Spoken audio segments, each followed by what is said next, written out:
Imana ibagire neza. May God do good to you. Amen.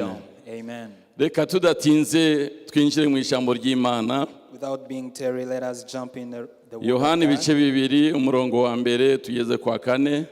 John chapter 2 verse 1 through 4. Umushumba Pastor Celestin nawe afite akakonje gatoya ariko kazarangira iki cyumweru. And Ku cyumweru tuzaba turi kumwe nawe yarafite kakonje ariko ku cyumweru tuzaba turi kumwe. But we'll be together on Sunday. Ndumva reka dusome ijambo ry'Imana. Let's read the word of God. Yohana ibice bibiri umurongo wa mbere kugera ku murongo wa 9. Gospel of John chapter 2 verse 1 to 4. Yohana ibice ni bibiri turahera ku murongo wa mbere tugeze ku murongo wa 9. Gospel of John from chapter 2 from verse 1 to Ku munsi wa gatatu hacyujwe ubukwe i Kana y'i Galilaya kandi na nyina wa Yesu yarahari. Yesu bamutorana n'abigishwa be ngo batahe ubwo bukwe. Nuko vino ishize nyina wa Yesu aramubwira ati nta vino bafite. Yesu aramubwira ati mubyeyi tubigendanyemo dute, igihe cyanjye ntikiragera. Murongo wa 5 nyina abwira abahereza ati icyo ababwira cyose mugire mute, ko mutavuga mugire mute, mugikore. Icyo ababwira cyose mugire mute, mugikore. Hariho intango 6 zaremwe mu mabuye zashyiriweho kwiyeza nk'uko umugenzo w'abayuda wari uri. Intango yose irimo inshuro 2 cyangwa se 3 z'amazi. Yesu arababwira ati mwuzuze intango amazi. Barazuzuza bageza ku ngara. Arababwira ati nimudahe noneho mushyire umusangwa mukuru. Baramushyira. Murongo wa 9 uwo musangwa mukuru asogongeye amazi ahindutse vino ntiyamenya aho iturutse keretse babahereza badasha amazi aribo bari babizi. Imana ishimwe cyane. Twagarukira aho ngaho. Imana ishimwe cyane. May God be praised. Iyi nkuru murayizi cyane. You are familiar with this story. Mwasomye Bibiliya. You've read the Bible. Barayisobanuye kenshi. I have really explained it. Ariko uyu mugoroba biragarutse. But we are going again on it. Dufite umutwe w'ijambo tugiye kuganiraho. Our theme today. Inyungu iva mu guhishurirwa Kristo. Inyungu iva mu guhishurirwa Kristo umwami wacu. The benefits from the tubiheshejwe na Mwuka Wera. of Christ given by the Holy Spirit. Inyungu iva mu guhishurirwa umwami wacu Yesu Kristo. Benefits from the revelation tubiheshejwe na Mwuka Wera. given by the Holy Spirit. Harimo inyungu nyinshi cyane. There are a lot of benefits. Bibiliya yuzuye inyungu nyinshi Bible cyane. is full of many benefits. Kubasobanukiwe umwami wacu Yesu For those Kristo. who have been revealed Jesus Yewe Christ. dufashe n'izi ndirimbo turi kuririmba Even though ahangaha you take these songs that we are singing here, zikaba zatuma amarira ashoka. they can cause you to cry. Nta kindi ziba zivuga. Nothing that it gives in Aba ni message, uguhishurirwa umwami wacu Yesu but to Kristo. get more revelation about our Jesus Christ. Nta hantu namwe havuga ngo ku musaraba haturuka iriba rimara inyota. There's a song that says on the cross there is a Ariko river uyu that quenches muririmbyi the thirst. yahishuriwe yuko ku musaraba wa Yesu, ku musaraba wa Yesu On the cross of Jesus hari iriba there is a fountain rimara inyota. that quenches the thirst. Indirimbo zose uzumva harimo guhishurirwa. Wherever you had the revelation there, Niyo mpamvu naryo ari ijambo ry'Imana. Iyo wumvise neza ugomba gutangira kuzura mbere yuko n'ijambo ry'Imana riza, kuko ari ijambo ry'Imana riba so rikuvugwa. upon your understanding, hearing the songs, you can already start to feel and experience the joy. Uyu mugoroba rero So this evening, ndagira ngo turebe guhishurirwa umwami wacu Yesu Kristo. I want us- Inyungu zirimo I zikomeye. want us to see the benefits of getting Muvuge ngo revelation. haleluya. of duhe our Imana Lord yacu icyubahiro. Jesus. Haleluya. Amen. Imbaraga ziri mu guhishurirwa umwami wacu Yesu Kristo. The power that is in having revelation of our Lord Jesus Christ. Dusomye iyi nkuru y'abagiriye umugisha bakacyuza ubukwe. So we've read this story of a marriage in Cana. Bacyuza ubukwe ariko bibuka yuko Kristo ahari ndetse n'abigishwa babo bari muri uwo mudugudu, muri uwo murwa. They've been privileged of having this wedding, but they remember also that Jesus Christ is in the city. Baravuga ngo mu batumirwa ntitugomba kwibagirwa Kristo ndetse ntitugomba kwibagirwa n'abigishwa be. So they decided to invite Jesus and his disciples. Mwavuze ngo amen. Amen. No gutumira Yesu no guhishurirwa. Mwavuze So ngo amen. inviting Jesus No also kumutumira mu bukwe naho harimo is a revelation. guhishurirwa. Haleluya. Inviting Jesus Aba in the bantu wedding. barahishuriwe. Haleluya. Amen. Gutumira Yesu. Inviting Jesus. Invitation bakayandika bakohereza Yesu ati turagutumiye n'abigishwa bawe tuzabaha intebe. Writing and sending an invitation to Jesus Christ and his disciples that we've been Reka already mbwira abasore bacu bari hano, uwa mbere ugomba kujya utumira ukamwandikira na invitation, apana mu magambo. Invitation ukayandika ujye uyiha Yesu, uyoherereze Yesu. person to invite in your wedding, you need to invite Jesus. Abatarakora ubukwe bari hano mubwire Yesu ngo Yesu, uwa mbere uzatumirwa mu bukwe bwanjye ni wowe. Tell him that you are the very first person that I invite in my wedding. Abanyumva mubwire ngo amen. Amen. Haleluya. Amen. Batumira nyina wa Yesu, batumira na Yesu n'abigishwa bajya muri ubwo bukwe. They invited mother of Jesus and Jesus himself and his disciples. Baranyoye, They have a drink. baranyoye.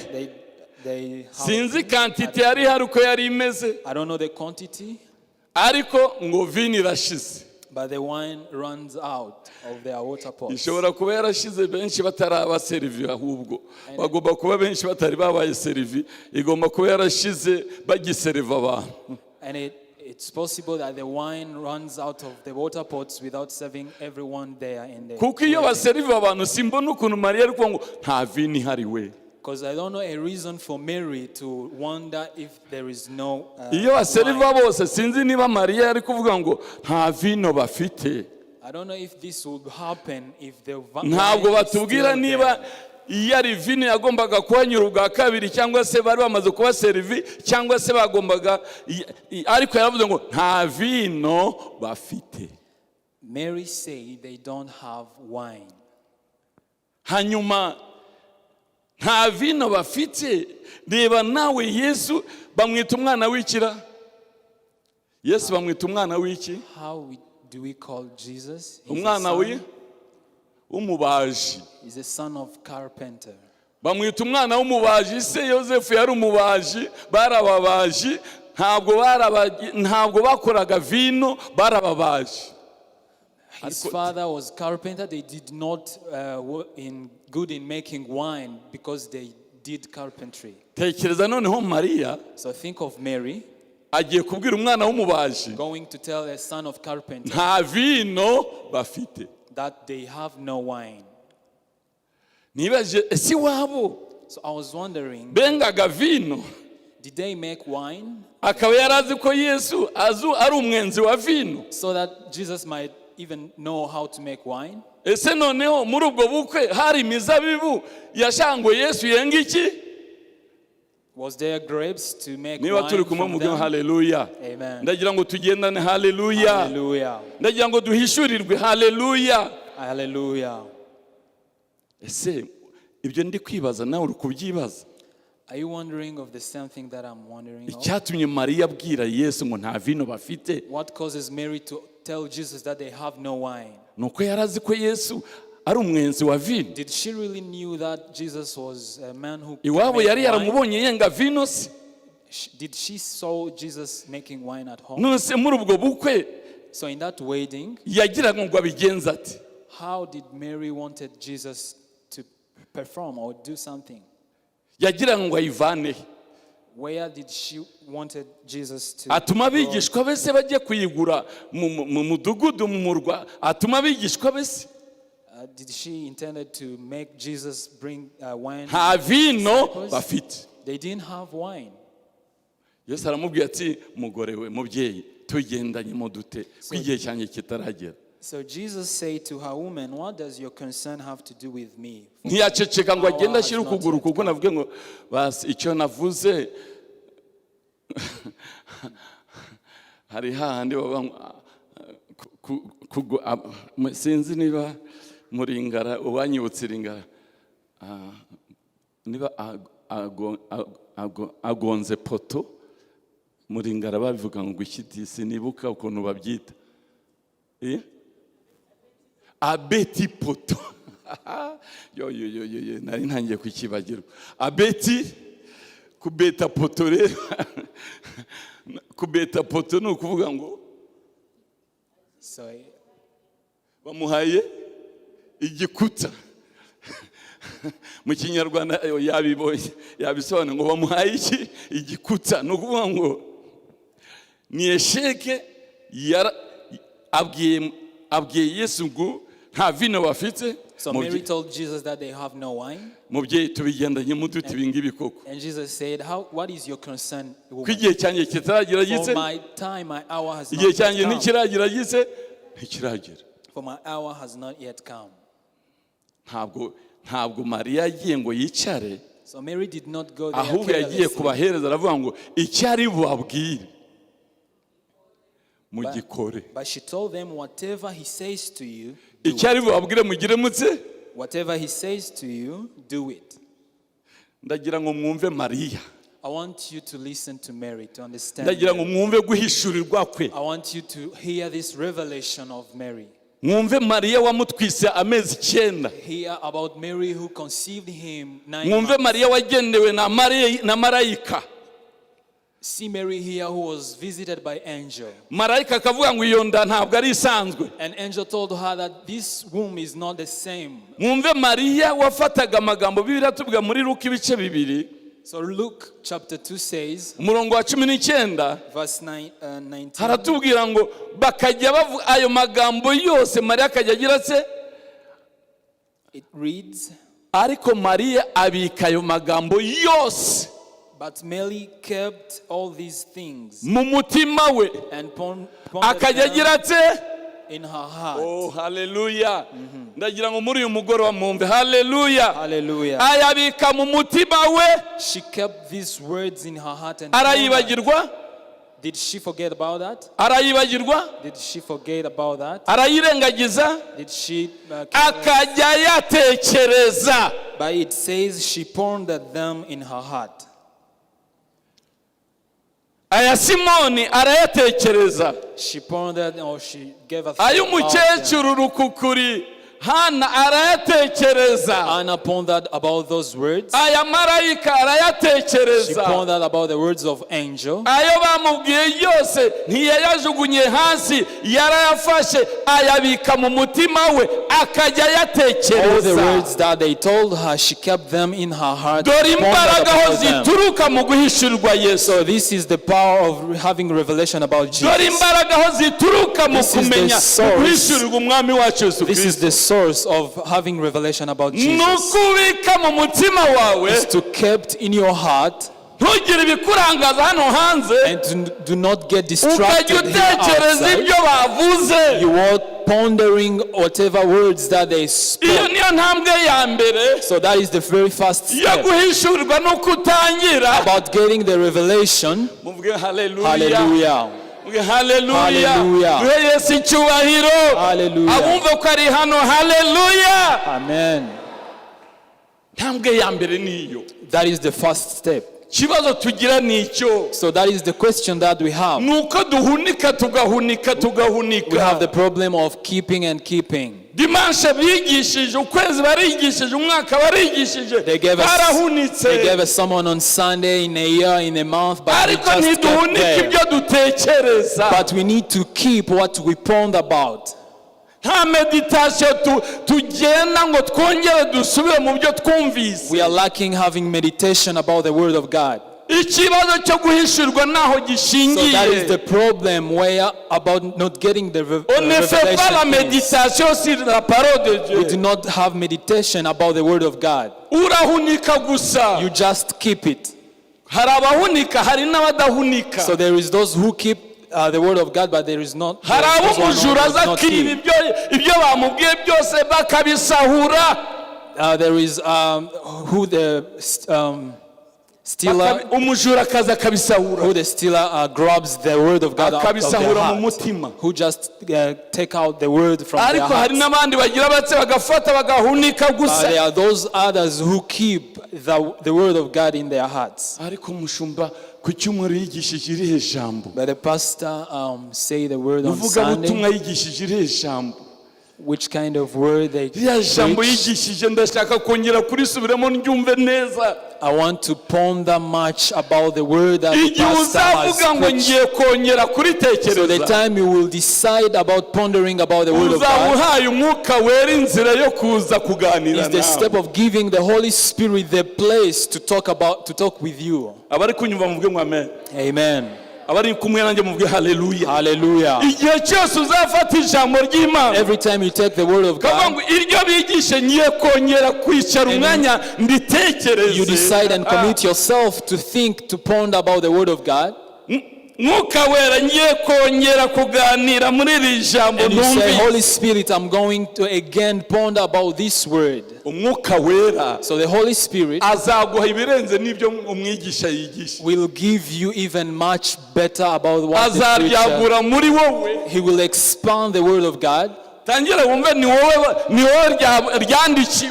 and you will start to feel that the word tangira concerns wumve you imbaraga zo personally, kurigenderamo. and you will start to hear the power about working in that word. mariya So Mary, ibyo bagiye bamubwira byose abibika muri we, whatever they told her, she kept them in her heart. amenya neza ko yabibitse. So she knew well that she has already kept bwira mugenzi that. ngo mariya amenya neza ko So tell your yabibitse. neighbor that Mary knew bwira very well mugenzi that wa she mwicaranye kept. mariya amenya neza ko abibitse. Tell your neighbor that Mary knew mu well bubiko aho that she ingese kept, n'umujura badashobora kwinjira. where rust and the locust cannot enter. arangije akajya abitekereza. So Mary started to ponder about them. nimurebere ibyo dutekereza tuvuye mu materaniro, So analyze what you think about after the service. nimurebe ibyo dutekereza icyumweru cyose, Think about what you ponder dutekereza about. all ibindi the week. sofu ibyo twigishijwe, dutekereza ibindi byo hanze sofu ibyo twigishijwe. We only think about anything except what we've been taught. muvuge ngo Imana idufashe, May God help us. muvuge ngo Imana idufashe. May God help us.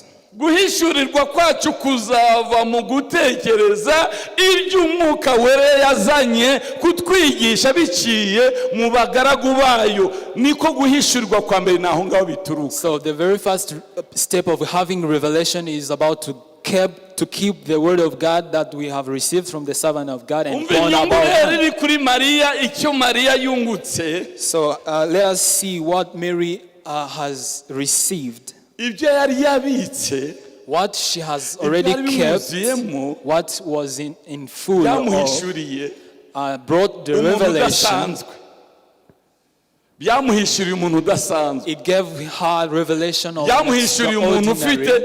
puissance na autorite yose, It gave her the revelation about somebody with byamuhishuriye an umunyembaraga mighty pana power. umuhungu we. It gave her the revelation not only about his byamuhishuriye son, Imana imbere ye, but God himself in front of her. byamuhishuriye ushobora kurema bikaba. The revelation came in the image of Jesus, who is bivanye mighty.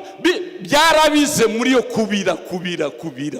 It was in abundance in herself. ibyari bimurimo byaratangiye birabira, What she kept in herself became umuriro uratangira many. uraka, The fire started growing in herself, in her heart. aratinyuka. So she was bold. nta vino bafite.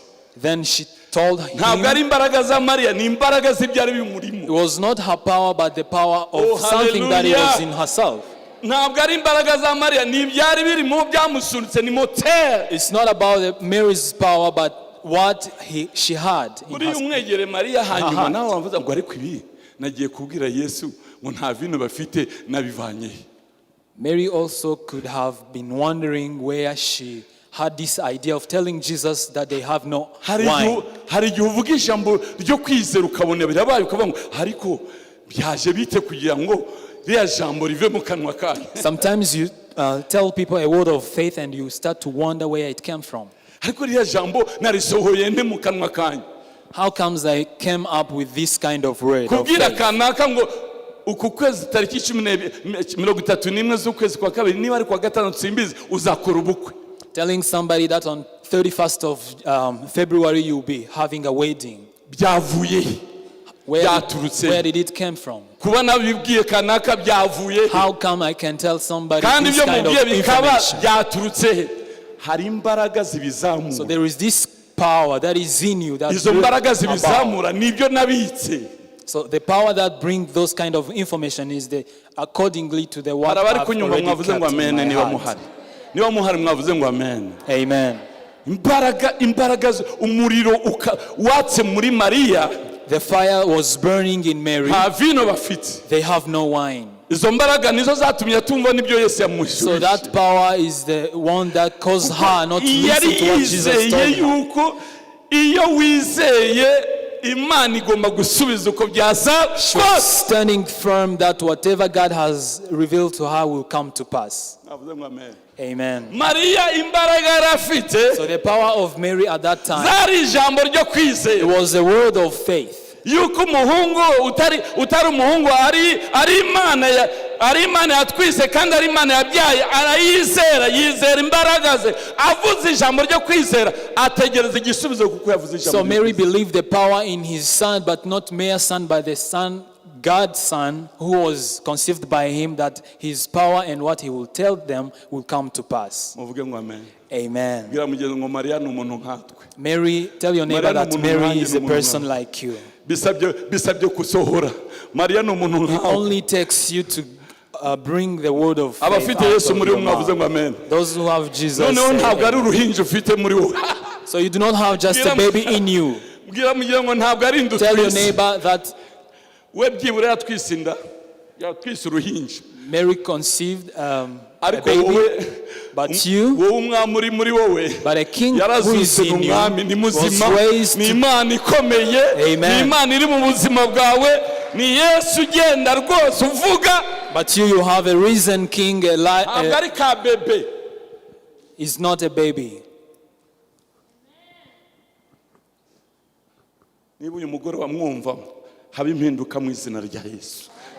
Amen. Izere Yesu uri muri wowe ko ari Imana yaremye byose. Izere Yesu uri muri wowe ko yatsinze urupfu na kuzimu. Believe him as a God who made everything, who conquered death. Amen. Amen. Amen. Amen. Tubyizere mu izina. Let us believe this in Jesus. Toro ry'Imana tubyizere mu izina. Church of God, let us believe this. Uhindura amateka mu izina. So that you may change history. Uganire n'umuzima uri muri mu izina. Amen. Usabane nuri wo mu izina. So that you may fellowship with someone who is alive. Have fellowship with them. Do not feel him as a distant one, but feel him as someone who is in yourself, inside you. Yes. Jesus. Maria aravuga ngo icyari bubabwire cyose mugire muti. And Mary told them, whatever he says to you, do it. Abahereza nabo. So the servants, kubera yavuze ijambo ryo kwizera, because she said the word of faith, abahereza ntibamugishije iki? Ntabwo ari Yesu wababwiye. Ntabwo ari Yesu wababwiye. It's not Jesus who tell them, ni Maria, but Mary wari ufite kwizera, is the one with the faith who told them. Niyo mpamvu Yesu avuga ngo, that's why Jesus is saying here, ngo niba mbishoboye.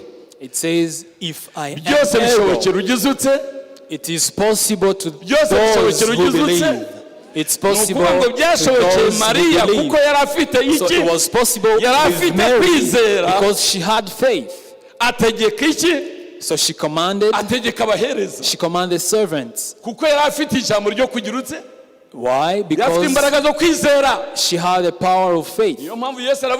wagira kwizera kungana n'akabuto ka sinapi wabwira uyu musozi nukuvuga ngo kwizera kwawe iyo wahishuriwe bibyara kwizera. That's why Jesus, he said, even though you have faith like a mustard seed, you can move mountains. The more you get revelation about Jesus, that increases your faith. That is why you start to command with your faith. Byose birumva. Everything has ears and when you have a word of faith. abahereza bumva Mariya. So servants listened to Mary. Bamaze kumva Mariya. After listening to her, aba bahereza nabo, so these servants, imbaraga zabahaye kujya kudaha amazi, the power that worked in no them kuvoma amazi n'izandi, to fetch water, where does that power came from? mwibaze namwe.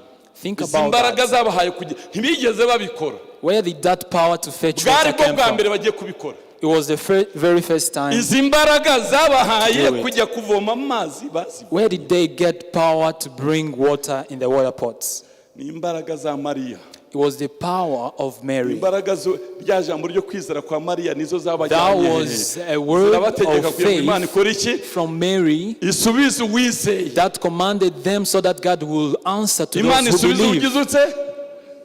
So that God will answer to that one who will believe. Baragiye baradashye baravomye barujuje intango esheshatu. They went there and fetched water holding from the water pots. Babikoze kubw'ijambo ryande. Why did they do that? Because ababwiye ngo nimugende noneho mushyiremo amazi. Kuko icyari bo babwira mu gikore none mugende mushyiremo amazi. So they did it according to what Jesus told them. Bumviye ijambo rya Mariya, bizera ijambo rya Yesu. They obeyed and they have faith in the word of Jesus. Baragiye baradashye. So they took water in the water pots. Muhishyire umusangwa cyangwa se mushyire umukwe mudahe mu mushyire. They filled the water pots with water. Bo bavomye amazi nta vino bigeze bavoma. They fetched water. Nta nubwo bagize. Was not the wine. Nta n'isoni bagize. They were not ashamed doing that. Nta n'icyabahagaritse. They did not stop there. Baravomye. They just filled water and they take it to the master of feast. And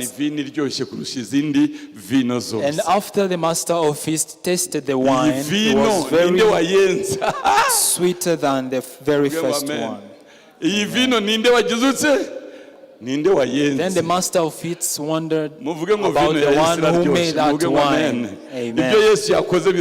What Jesus did is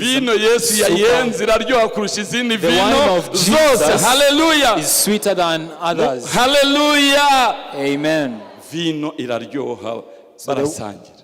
The wine was very sweet. Bavuga ko igitangaza cya mbere cyakoze n'umwami wacu Yesu Kristo cyakorewe mu bukwe bwa hehe. The very first miracle that was performed by our Lord Jesus Christ happened here in wedding in Cana. Wabitse amagambo yajyaga yumva kuri Yesu amaze kuyabika amenya Yesu wari we abwira Yesu nka autori nk'umuntu ufite iki ubushobozi bwo kurema ibitari biriho bikabaho. So this only happened because Mary kept the word from Jesus. She believed it. She kept them, she pondered about them. So the words that she kept in herself started to taught her about Jesus. So that the words she kept gave her faith. So the words that you are keeping in yourself are the ones that will give you the power to believe. Think about them. Meditate about them day and night, and He'll give you power to call what they are not believing. Miracles in my mouth. Miracles are in your mouth. Change is in your mouth. Strength is in your mouth. Seeing miracles is in your mouth. It's not far from you. God has already given you in the name of Jesus. Change is in your mouth. Because the mouth speaks from the abundance of the heart. What is the abundance in your heart? Because you speak from the abundance of your heart. That's why you need to take out what is not from God, and you just need to feel what is from God. Ibindi byo nta kundi bimera, ibindi byo birananirana, ariko uzura iby'Imana bijye bisohoka maze ureme. Be filled with things of God, and then you will start to create. Uzuri by'Imana maze ureme abuhuye nabureme kubera ibyuzuye mu mutima nibyo bigomba kugira. Start to create because what is in abundance because the mouth speaks from the abundance of the heart. Muvuge ngo amen. Amen. Abanyumvise mu hallelujah. Amen. Niba turi kumwe dukomere Yesu amashi menshi cyane.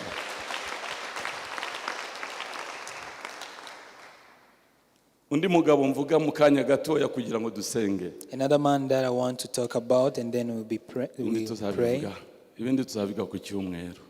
We will continue on Sunday. Matayo 16. Matthew chapter 16. Duhere ku murongo wa 16. From verse 16. Simoni Petero aramusubiza ati, uri Kristo umwana w'Imana ihoraho. Yesu aramusubiza ati, urahirwa Simoni wa Yona, kuko umubiri n'amaraso atari byo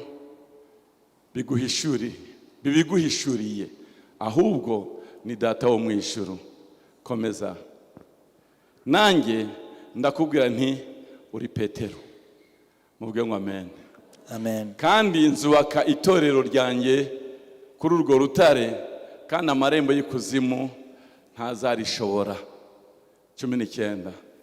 Nzaguha imfunguzo z'ubwami bwo mu ijuru, kandi icyo uzahambira mu isi kizaba gihambiriwe mu ijuru, n'icyo uzahambura mu isi kizaba gihambuwe mu ijuru. Muvuge ngo amen. Amen.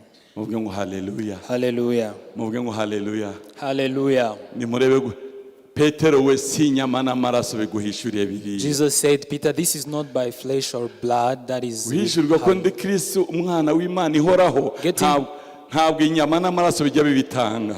It's not by blood or flesh that gives you revelation about Jesus is the Son of living God. Ntabwo amashuri menshi ajya bitanga. It's not about your education. Ntabwo ubwenge bwinshi bujya bubitanga. It's not having a great inyama knowledge. n'amaraso ntibijya bibitanga. Flesh and blood does not give Data that. wo mu ijuru n'ugizutse. Only Heavenly Father is the one who revealed that. Ubwo wahishuriwe rero nanjye uyu munsi wa none. So if you get this revelation, I'm changing your history. I'm changing your life and history. You will never be called Simon again. I will be calling you Peter. And on that rock, I will build my church. And the gates of hate shall not prevail. And I will give you the keys. Hallelujah. Hallelujah. I will give you. Yesu yagendaga yumva asesengura kumva niba ari Data wavuze. Jesus used to slowly understand if he's the Father who has said that. Muri bose bari bafite audience yo kugira icyo bavuga bose. All of the disciples had something to say about that. Ariko Petero kuko we yari yahishuriwe. But because Peter got the revelation, aravuga, he spoke. Avuze Yesu arabimenya ati uyu nguyu yabaye connected. And after yabaye connected n'ijuru. And Jesus immediately understood. Uyu nguyu ntabwo ari inyama n'amaraso, bose bafite inyama n'amaraso, ariko uyu nguyu all of them have blood and flesh, but Peter, I was waiting for somebody who will lead my church. I was waiting for a leader. So because he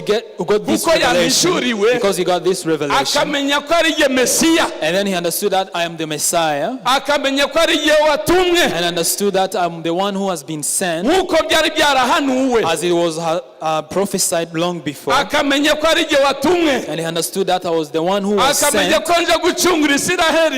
He understood that I was the one who is coming to redeem Israel, to take from captivity Israel, because that was the reason that brought Messiah in the world. Was prophesied about the prophets long before. So after Jesus saw that, that Peter got this revelation. Then Jesus confirmed that this is the leader. Peter, this is not by flesh or blood. Amen.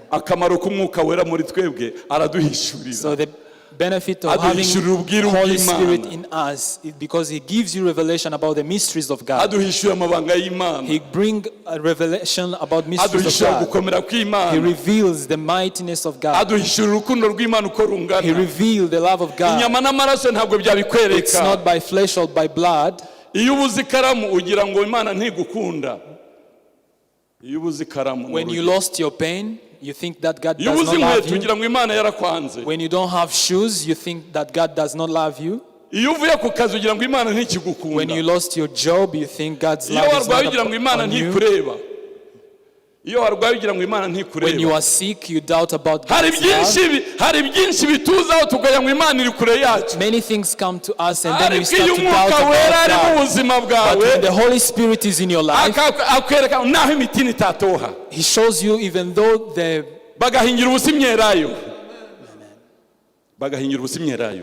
can plant in the vine huts and they lost vines. You lose cattle, you lose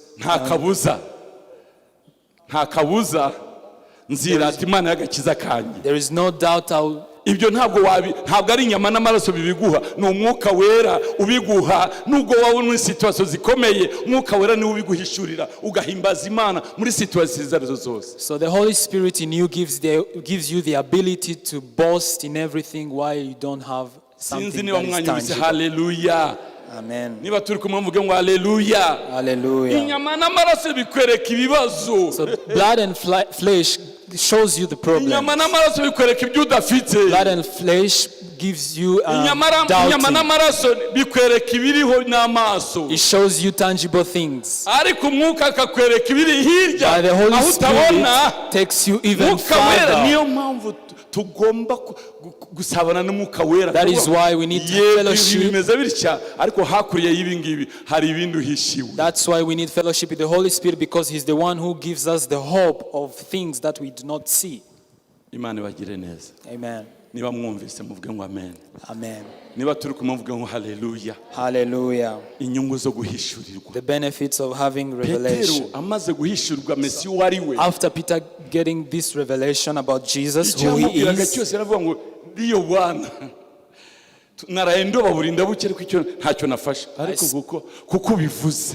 I spent all night fishing, but I did not catch anything. But because you speak this, biriya byose avankora, ariko uzi kubona biriya savankora, uzi kubona baje kumwishyuza kwishyura imisoro, baje kumufata atasoze. Kera twabitaga ingurube, abataratanze umusoro, aho twavukiye twabitaga ingurube zidasora. Umuntu utarasoze bakamufata twamwitaga ingurube itarasoze.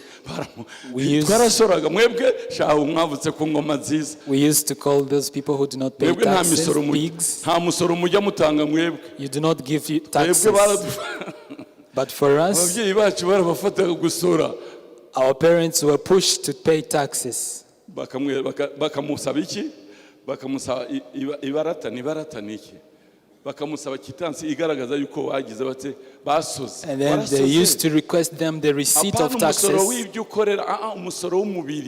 Not the taxes about your business, but the tax of your body. We used to pay taxes about our bodies and our descendants.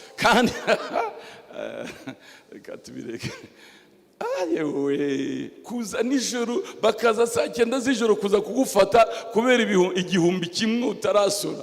Ijoro ryose bakaza kugufata 3 a.m. in the night, asking you a taxes which you did not pay.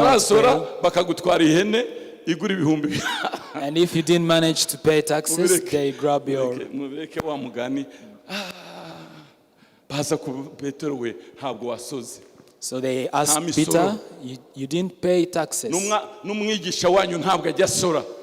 And your master also did not pay taxes. hano hanze birakomeye. Then Peter went to Jesus and said to him, baje kudusoresha. outside it's not easy. They came to ask for taxes. Yesu aramubwira ngo ariko ni bande basora muri iki gihugu? And Jesus said to him, who are they? Aramubwira ngo ni abanyamahanga basora. They are the Gentiles that are paying. Je nawe turabanyamahanga turabanyamahanga koko? Are we Gentiles? Ariko kugira ngo tutababera iki? Igisitaza. But for us not to become a stumbling block. Kugira ngo tutababera ikigusha. For us to not becoming a stumbling block. Ntabwo wasoze koko. Wowe ntiwasoze wavuye utarasora. Hari imyenda. Hallelujah. Muvuge ngo amen. Amen. Hanyuma Yesu aramubwira ngo kugira ngo tutababera igisitaza. And then Jesus said, for us not to be a stumbling block, manuka ujye ku nyanja. Went to the ocean. Manuka ugiruze. Went to the sea. Ko mutanse manuka ugiruze.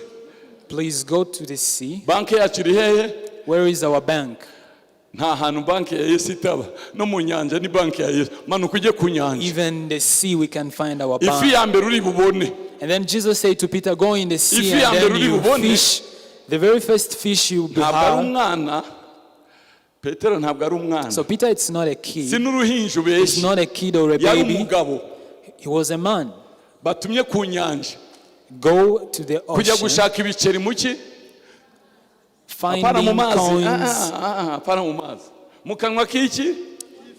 Finding silver coins in the mouth of fish.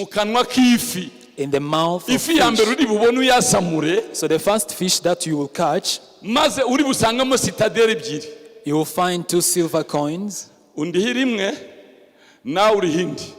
So you will pay one for you, for yourself, and one for me. And then he never questions Jesus. He just ran away. He ran faster to the sea. He knew how to fish.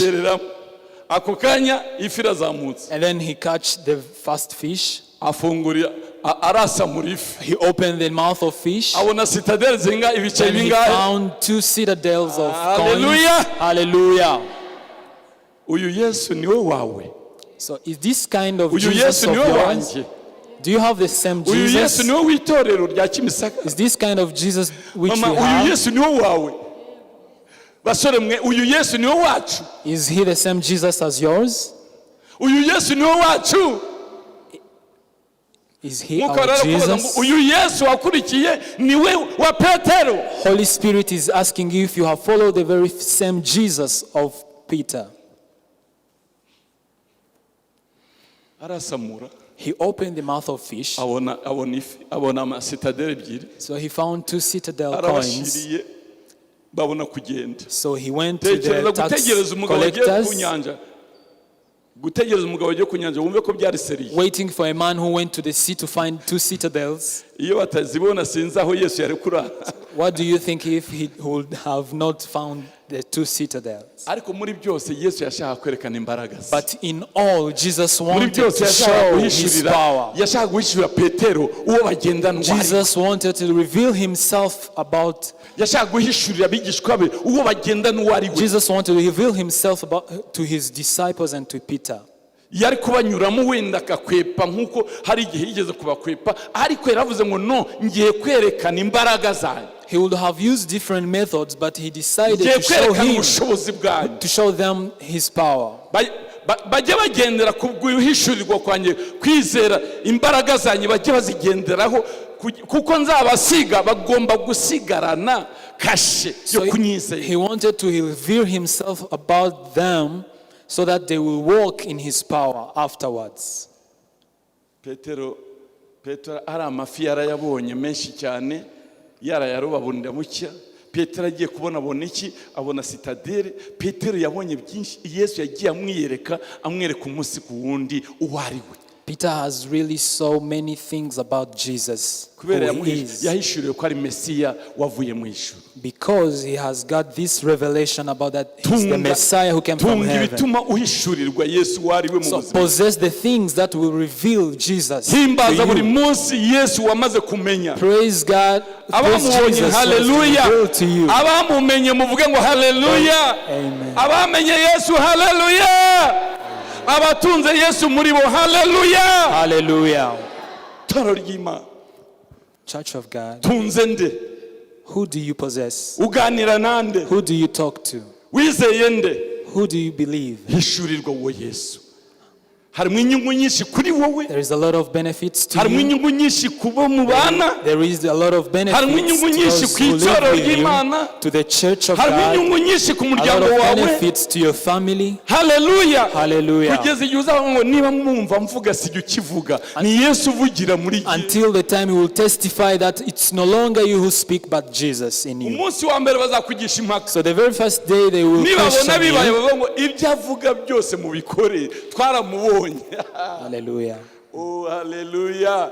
Inama zose ari ubahe muzemere, kuko inama tanze nizo nama z'ukuri. Umubamo ni ujya usuka inama zose. All the advices that he will give you, please accept them, because the one who he possesses. Yes, abe muri uwo twahishuriwe ni Yesu turimo. Ni muze kore relationship nawe, tumwumve, tumubone, dusabane nawe, tumwishimire, tunezeranwe nawe. Hallelujah, tumwumve aravuga. Let us rejoice and be joyful in the Jesus whom we possess, we have in our hearts, because he still speaks even now. This evening has already spoken. Let us stand and raise our hands to him. Turagushima ko waje gutura muri gihe, ndagushima kuri muri gihe. Sinshidikanya na gato, sinshidikanya na gato. Nta n'icyakunkuramo kibaho, nta n'ikizankura kunkuramo kibaho. Uri muri jewe, ndakwizeye, ndakwiringiye. Zamura amaboko muhimbaza uvuga ngo ndagushima. Uyu mugoroba umishuri, umpamandi maso, umpandi matwi, umundi mutima, mu izina rya Yesu Kristo. Hallelujah, shima Yesu, shima Yesu, shima Yesu. Uvuga ngo Yesu, ijambo ryawe rimpishurire uwuriwe, nongere mpishurirwe, nongere mpishurirwe tubana, nongere mpishurirwe tugendana, nongere mpishurirwe wantoranije, nongere mpishurirwe wampaye, wangiriye neza, nongere mpishurirwe. Haleluya, nongere mpishurirwe mu izina rya Yesu Kristo. Senga mu izina rya Yesu, senga, senga, ahumura amaso ubone, senga umutima wawe wongere wakire, senga wongere wishimire Imana y'agakiza kawe, senga wongere wishimire Yesu mu buzima. Mwami Yesu turagushima, Mwami Yesu turagushima, ntiwahindutse, ntujyanye igihe cyo guhinduka. Mwami Yesu turagushima, ntiwahindutse, ntujyanye igihe cyo guhinduka. Mwami Yesu turagushima. Haleluya, haleluya, haleluya. Mwami Yesu, Mwami Yesu, haleluya. Kubimenya nibwo buzima. Knowing that is life. Nduwiwe, nduwiwe, nawe nuwanje. Abyature, aranzi, byature ubisenga. nanjye ndamuzi. Kubimenya, Kubimenya nibwo buzima. Vitama ora dashira. Nduwiwe, Nduwiwe, wa Yesu, nawe nuwanje. turaba Yesu. Aranzi, nanjye ndamuzi. Kubimenya nibwo buzima. Vitama ora dashira. Igituma ndirimba, Igituma ndirimba, ikinera gutwenga, nuko mfisa mahoro adatangwa n'isi. Iyo hari bingoye, hirya hino nazira,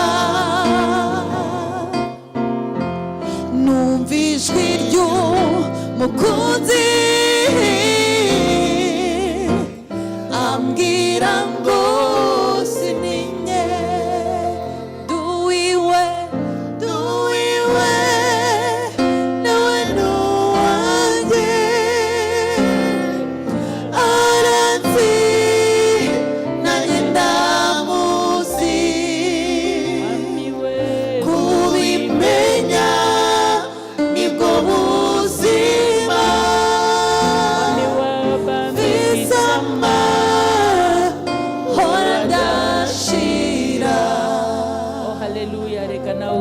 Worship God in this moment,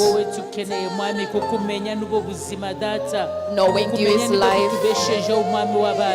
uri mwiza mwami, uri Imana ikomeye data, ni wowe tukeneye data, uri Imana ishobora byose mwami Yesu.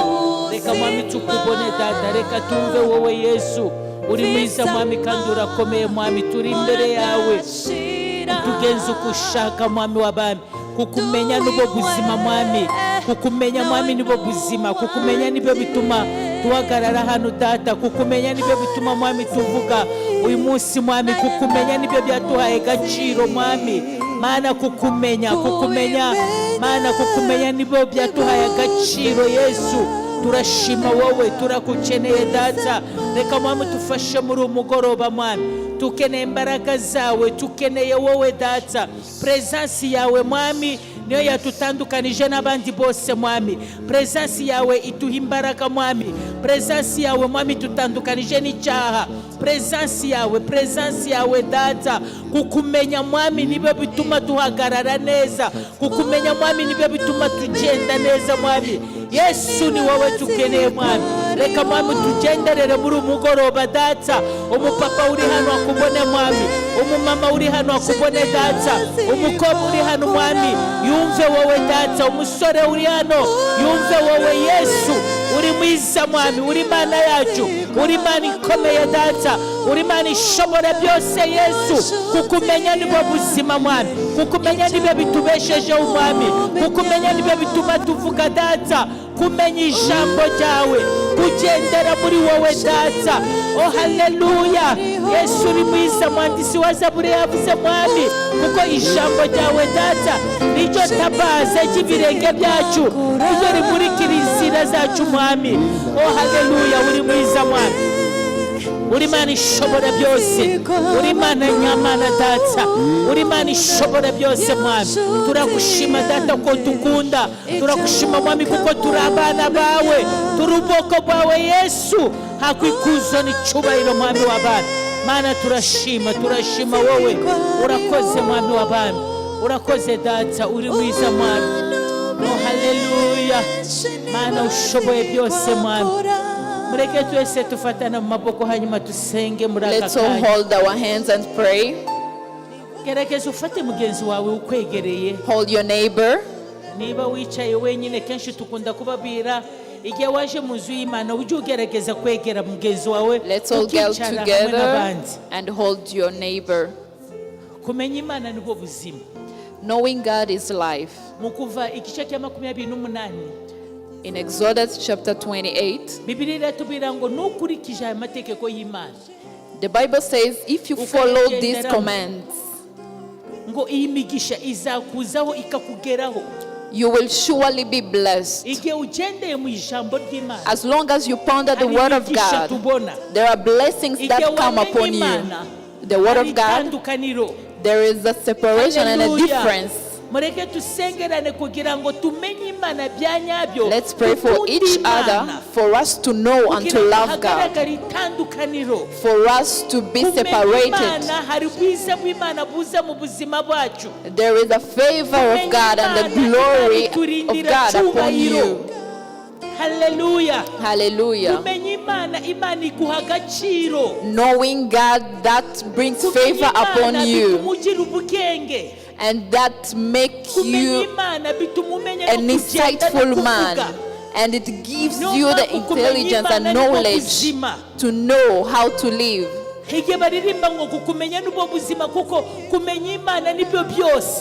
Knowing God is all. Let's all pray for blessing. May His presence dwell in us.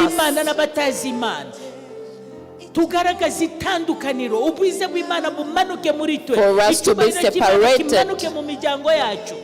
in our families, the glory of God in our families and in us.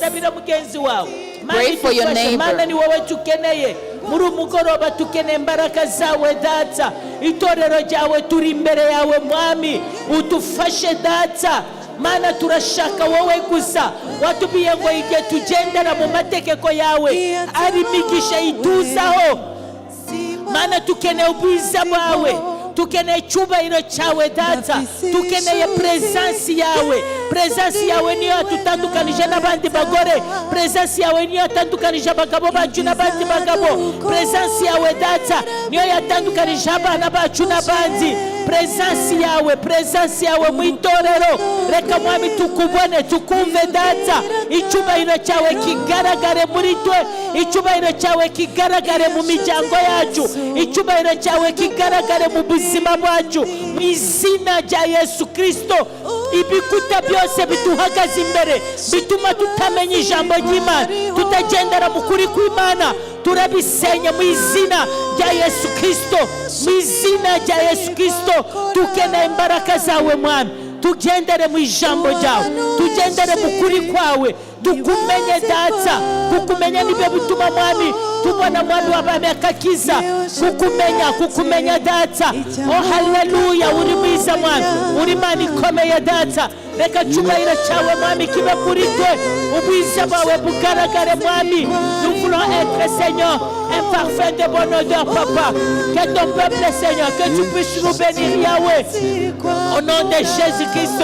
Bénis ton peuple, bénis tes enfants mwami, ni wowe tukeneye data, mu izina rya Yesu Kristo, mu izina rya Yesu Kristo mwami. Dusaba itorero ryacu imbaraga zawe, abana bawe bakubone, abagabo bari hano bakubone data, abagore mwami tukubone, abana bacu b'abahungu n'ab'abakobwa mwami bakubone data, imbaraga zawe zigaragare mu itorero ryose mwami w'abana.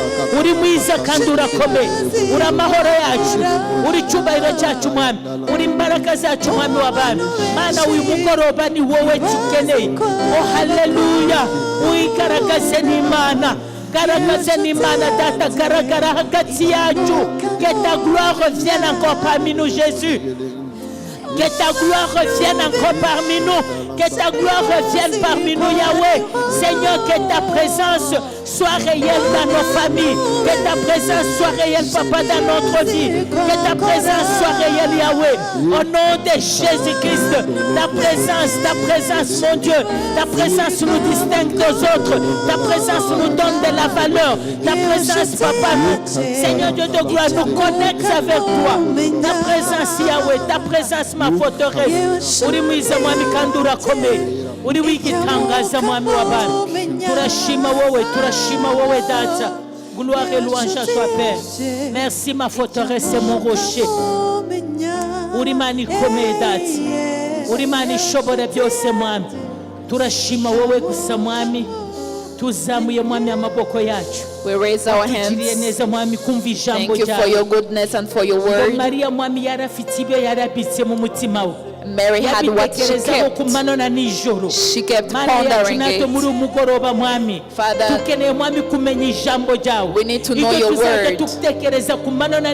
Whatever our thoughts are, we need to think about your word. As Joshua, wavuze ngo iri jambo ujye uritekereza ku manywa na nijoro. Reka mwami ijambo ryawe turitekereze ku manywa na nijoro, ngo niho tuzahirwa mu nzira zacu zose mwami. Yesu uri mwiza mwami.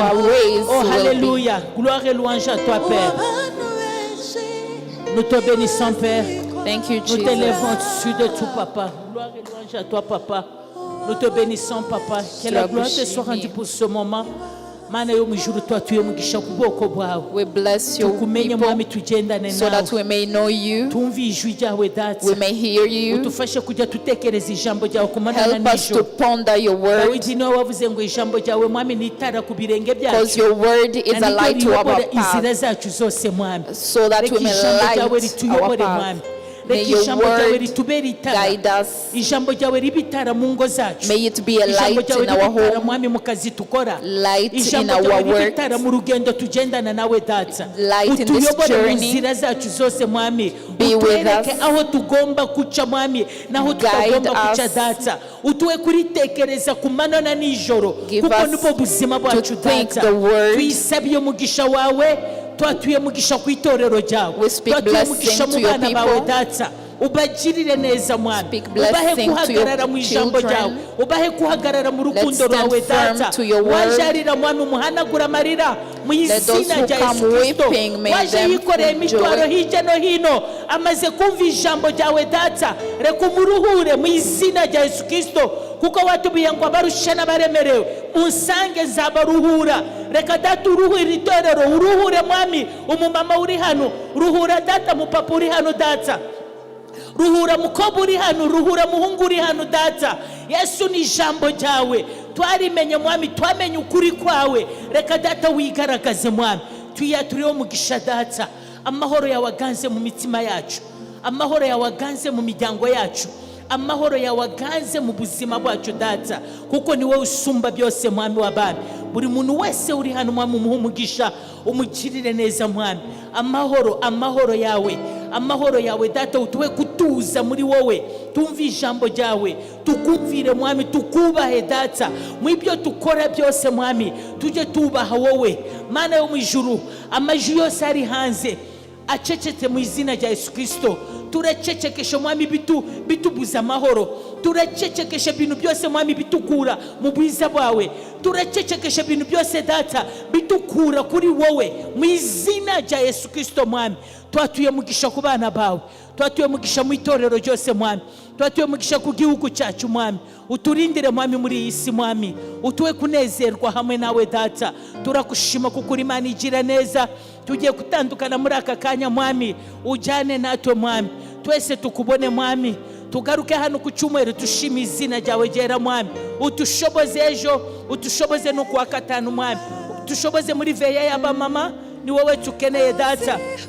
Ushoboze abandi bose abafite ingendo, abafite mwami akazi gatandukanye mwami, abo bose ubagirire neza mwami. Kuwa gatandatu tukubone mwami, ku cyumweru tongere tugaruke mbere yawe. Umukozi wawe wakoresheje umunsi mwami, wongere umukoreshe ku bw'icyubahiro cy'izina ryawe data. Umusiga amavuta masha kugira ngo tumve icyo dushakaho mu gihe n'ikingiki data. Turagushima kuko uri Imana igira neza. Nous disons encore merci, nous disons encore merci yawe. Icyubahiro cyose kugarukire data, ni mu izina rya Yesu tusenze twizeye, amen. Tukomere Imana yacu amashyi menshi. Imana ituhane umugisha. May God bless you. Reka umfashe usezere ku mugenzi wawe umwe, ukamubwira ko Imana iguha umugisha. Greet your neighbor. Pray for them. Hallelujah, murakoze cyane. tweho n'ibyari